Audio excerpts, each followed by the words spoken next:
भारत देश में अनेकों प्राचीन और रहस्यमय मंदिर हैं, जिनकी प्रसिद्धि न केवल भारत में बल्कि विदेशों तक में है। ओडिशा का जगन्नाथ मंदिर भी ऐसे ही मंदिरों में से एक है, जिसकी प्रसिद्धि कुछ दशकों में काफी ज्यादा बढ़ गई। परंतु भारत में कुछ असामाजिक तत्व ऐसे भी हैं जो इस मंदिर को बदनाम करने में लगे हुए हैं। ये वही लोग हैं जो नहीं चाहते कि विदेशों में भारतीय संस्कृति का सम्मान बढ़े। ये लोग नहीं चाहते कि भारतीय हिंदू एकजुट होकर रहे। ये लोग हर एक मामले में कोई ना कोई जातीय एंगल ढूंढ ही लाते हैं ताकि हिंदुओं को जाति के नाम पर लड़ाया जा सके। बात बात में संविधान की दुहाई देने वाले ये लोग अक्सर संविधान की ही धज्जियां उड़ाते नजर आते हैं। अभी हाल ही में सोशल मीडिया पर राष्ट्रपति द्रौपदी मुर्मू को लेकर भी कुछ लोगों ने कहा कि उनके साथ जातीय आधार पर दिल्ली स्थित जगन्नाथ मंदिर में भेदभाव किया गया, जबकि ना तो राष्ट्रपति जी ने ऐसा कुछ कहा और ना ही मंदिर प्रशासन ने। दोस्तों, सच क्या है यह आपने भी अब तक भिन्न भिन्न मीडिया प्लेटफॉर्म्स के जरिए जान ही लिया होगा। आदिवासी हो, दलित हो, छोटे जाति हो, ब्राह्मण हो, हिंदू ही जा सकते। वर्ण करके लाएंगे राष्ट्रपति को तो अंदर जा सकते। जो नियम है नियम है। यूट्यूब पर भी इसको लेकर काफी वीडियोस मौजूद हैं, इसीलिए आज हम इस विषय पर नहीं जा रहे हैं। परंतु क्या सच में जगन्नाथ मंदिर में भेदभाव होता है? आखिर क्यों एक समूह जगन्नाथ मंदिर को बदनाम करना चाहता है? दोस्तों, आपको बता दें कि जगन्नाथ मंदिर में गैर हिंदुओं के प्रवेश पर सख्त मनाही है। आखिर क्यों इस मंदिर में गांधी परिवार के प्रवेश पर बैन है? क्या जगन्नाथ मंदिर द्वारा उन्हें हिंदू नहीं माना जाता? लेकिन स्वयं राहुल गांधी तो जनेऊधारी ब्राह्मण है, तो फिर आखिर ऐसा क्यों? यह भी जानेंगे और इस वीडियो में हम आपको बताने वाले हैं जगन्नाथ मंदिर में प्रवेश से जुड़ी हुई 3 वह घटनाएं जिन्होंने भारी विवाद खड़ा कर दिया। आखिर जगन्नाथ मंदिर पर झूठा प्रोपेगेंडा क्यों चलाया जा रहा है, सब जानेंगे आज के इस वीडियो में। स्वागत है आप सभी का द साइंटिफिक हिंदू पर और मैं हूं आपके साथ आपका दोस्त धीरेन्द्र। वीडियो को अंत तक देखिएगा और मन हो तो कमेंट में जय जगन्नाथ अवश्य लिखे। दोस्तों, जगन्नाथ मंदिर 4 धामों में से एक है, इसीलिए हिंदुओं के लिए यह एक बेहद महत्वपूर्ण तीर्थ स्थल है। यहाँ करोड़ों लोगों की मनोकामनाएं पूरी होती हैं।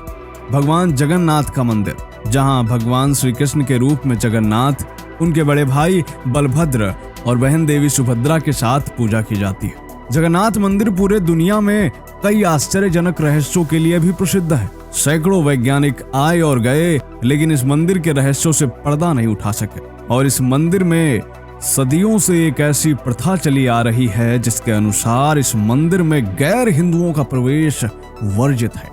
इस मंदिर में कब से यह प्रथा चली आ रही है और क्यों इस मंदिर में गैर हिंदुओं के प्रवेश पर पाबंदी है, यह कोई नहीं जानता। दोस्तों, मान्यता है कि जब से इस मंदिर का निर्माण हुआ तब से ही इस मंदिर में गैर हिंदुओं के प्रवेश पर पूर्णतया पाबंदी है। यानी जगन्नाथ मंदिर की यह प्रथा शायद हजारों वर्ष पुरानी है और यहाँ केवल और केवल हिंदुओं को ही प्रवेश की अनुमति है, फिर चाहे वह किसी भी जाति से संबंध रखता हो। जाति को लेकर यहाँ कोई भी भेदभाव नहीं है। यहाँ केवल दूसरे मजहब वालों को ही मंदिर में नहीं आने दिया जाता।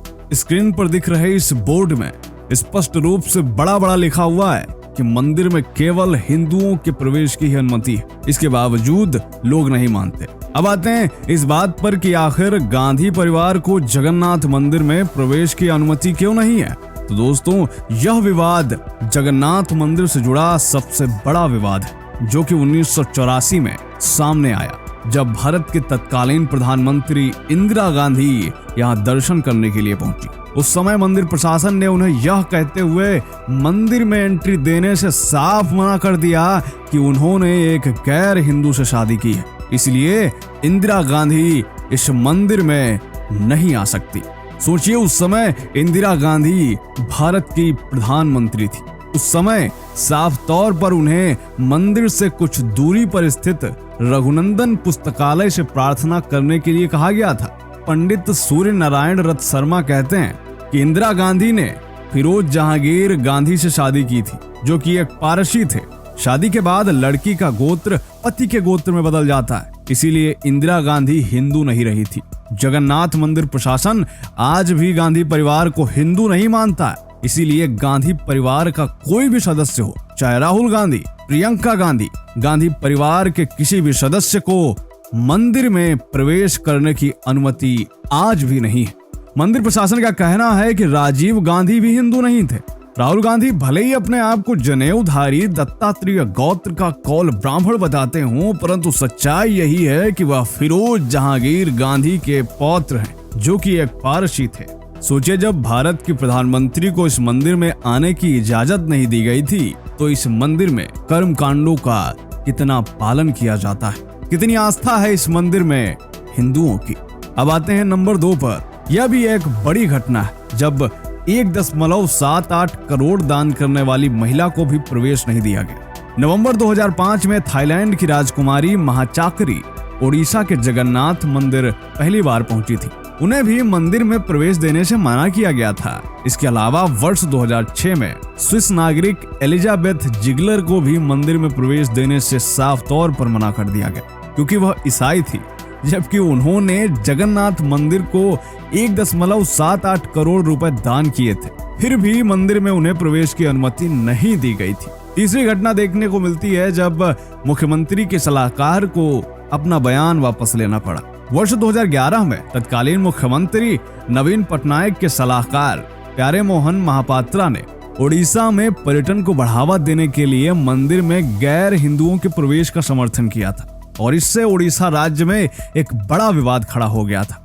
विवाद बढ़ने पर महापात्रा को अपना बयान वापस लेना पड़ा था। इसी तरह जनवरी 2023 में ओडिशा के राज्यपाल गणेशी लाल ने कहा कि अगर कोई विदेशी नागरिक सेवकों और जगत गुरु शंकराचार्य से मिल सकता है, तो उसे जगन्नाथ मंदिर में भी प्रवेश की अनुमति मिलनी चाहिए।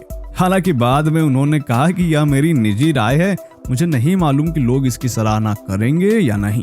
इस दौरान भी मंदिर की ओर से इस सुझाव को यह कहते हुए विरोध किया गया था कि इस मंदिर की परंपराओं व प्रथाओं को नहीं तोड़ा जाना चाहिए, क्योंकि ये हजारों साल से चली आ रही हैं। और यदि किसी को भगवान जगन्नाथ के दर्शन करना है, तो गैर हिंदू भगवान जगन्नाथ की रथ यात्रा में शामिल हो सकते हैं और भगवान जगन्नाथ के दर्शन कर सकते हैं।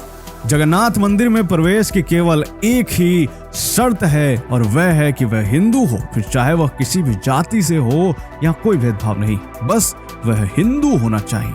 और आपको बता दें कि हिंदू धर्म में जैन, सिख और बौद्ध भी आते हैं, इसीलिए इन्हें भी भगवान जगन्नाथ के मंदिर में प्रवेश करने की अनुमति है।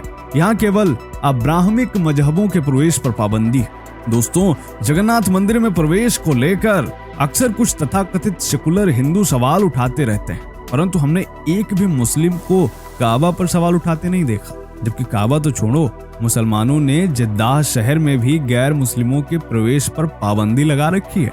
सऊदी अरब में जद्दाह शहर से 2-4 किलोमीटर पहले ही बड़े बड़े साइन बोर्ड लगे हुए हैं, जिन पर वह बड़े अक्षरों में स्पष्ट लिखते हैं कि यहाँ गैर मुस्लिमों का प्रवेश वर्जित है। इतिहास गवाह है कि हिंदुओं ने कभी किसी देश पर बेवजह अतिक्रमण नहीं किया, किसी की संपत्ति नहीं लूटी, किसी की जमीन नहीं छीनी, जबकि मुगल लुटेरों ने हमें लूटा भी, हमारी जमीन भी छीनी। अपने कुकृत्यों से वह भली भांति परिचित है, इसीलिए उन्होंने गैर मुस्लिमों के लिए पाबंदी लगा रखी है, जबकि हमने तो पीड़ित होकर अपनी सुरक्षा के लिए यह पाबंदी लगाई है। इसके बावजूद तथाकथित सेकुलर हिंदुओं के पेट में मरोड़ उठती रहती है। तो दोस्तों, कैसा लगा आज का यह वीडियो, कमेंट जरूर करें। मिलते हैं आपसे अगले वीडियो में, तब तक के लिए जय हिंद, जय भारत, वंदे मातरम।